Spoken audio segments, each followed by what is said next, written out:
Shabbat Shalom. We are blessed to be approaching the day of celebrating independence in the United States.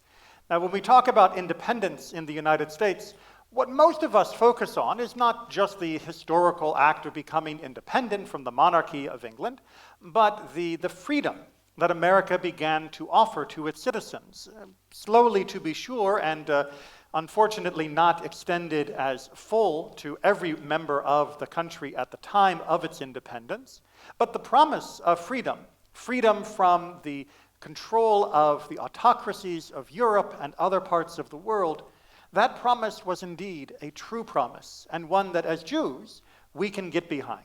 Freedom is something that we believe in. But what does it actually mean? If you talk to most youngsters, let's say teenagers in particular, no offense, and with many exceptions, I'm not trying to paint with too broad of a brush, freedom means getting to do what you want, when you want, how you want, right? No limits, no restrictions. I want to do whatever I want to do. Unfortunately, that's not actually the definition of freedom. Certainly not the Jewish definition of freedom. That's the definition of anarchy and chaos. Because if each person is doing what they want, when they want, how they want, it is inevitable that each of them will come into conflict with someone else doing what they want, when they want, how they want. And without some structure to guide those interactions, it can get unpleasant very fast, as we, I'm sure, have all experienced at one time or another. So what does Judaism actually mean by freedom? What is the freedom that we embrace, especially in this country, but that we hope not only for ourselves, but for all people around the world? Well, we want the freedom to serve God without a king, an emperor, or anyone else getting in the way. We want the freedom to serve. It's not exactly the bumper sticker that most people want when they talk about freedom. Most people, when they talk about freedom, they mean freedom from all sorts of different limitations that hold them back. When we talk about freedom, we want freedom from those limitations that allow us to have freedom to do all the things that we wish we could do, but which, through much of our history, have faced impediments, whether they be natural or, more commonly, human-made, that prevented us from easily exercising our willingness to worship and serve God, to follow the commandments, to live a life of goodness and righteousness. For example, Pharaoh. It wasn't easy being a Jew when Pharaoh was around, was it? We know, of course, about the murder of the children, but being a slave 24/7 makes it rather hard to be a Jewish person.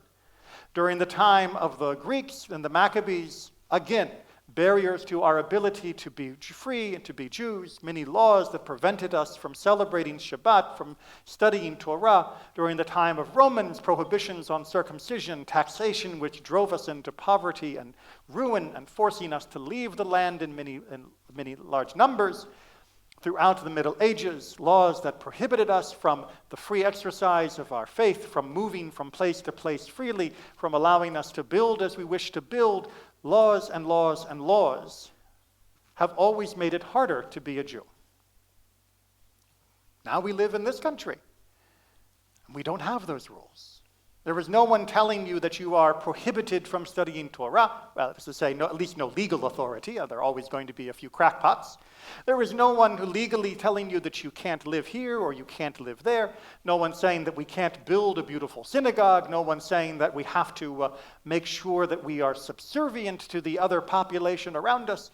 We are free to be Jews without recrimination, without conflict, without any opposition from a state authority. That is what Judaism has wished for thousands of years. And it terrifies a whole bunch of people. It's scary. It is scary. Just take, for example, just a different situation.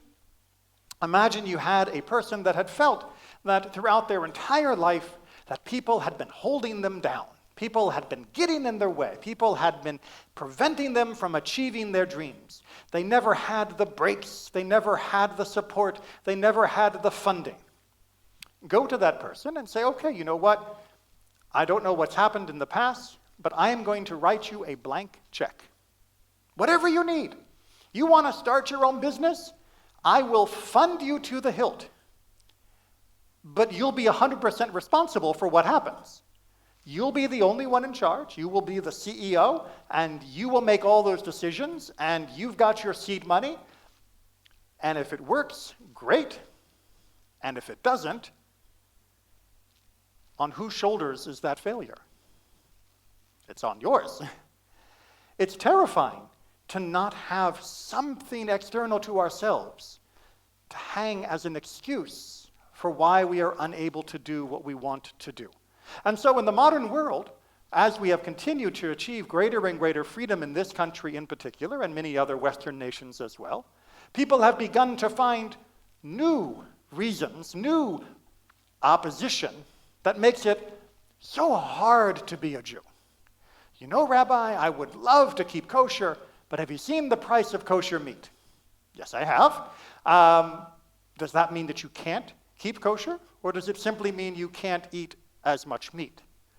You know, Rabbi, I'd love to be able to keep Shabbat, but, you know, it's really hard to find a job that lets me get off by Friday before sundown and to not have to do some work on Saturday. Really? Is it impossible, or is it just a little bit more difficult? Is this something that you have no freedom in? Is Pharaoh, the taskmaster, standing over you with a whip saying you must work on Shabbat? Or have you chosen to pursue a particular lifestyle and a particular career that makes it difficult to achieve that? And I can tell you that there are Jews in every profession across the entire range of jobs that are able to find a way to keep Shabbat, to set aside that time. It may be harder in some professions than others, but it is certainly possible. You know, Rabbi, in the modern world, social interaction is so important, it's just impossible to keep the rules of Lashon Hara, to avoid gossiping and, you know, sharing information about other people behind their back. Really? Are we more social now than we were in the Middle Ages or in the Antiquity, when people lived in small communities where everybody knew everybody's business and there were rarely even curtains on the windows? Is it actually harder now?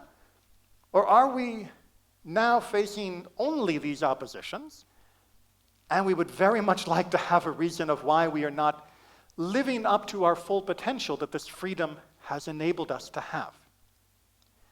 It is terrifying to be fully free.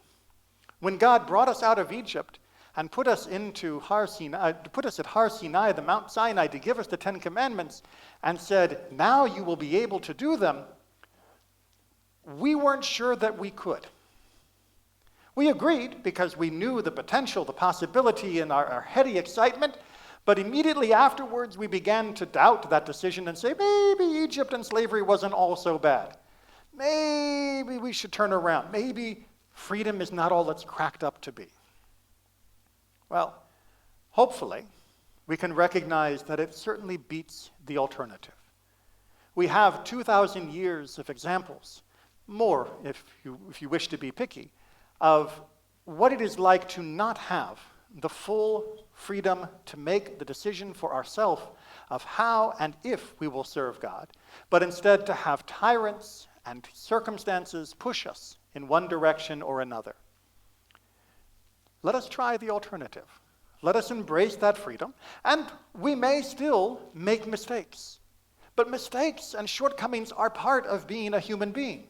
If you're not able to keep Shabbat today, if you're not able to stop gossiping today, if you're not able to be a perfect Jew today, don't blame it on the situation in the world. Don't blame it on all of the various obstacles that you face. Instead, say, you know what? It's because I'm a human being. And human beings make mistakes. And God has given me the ability to fix my mistakes.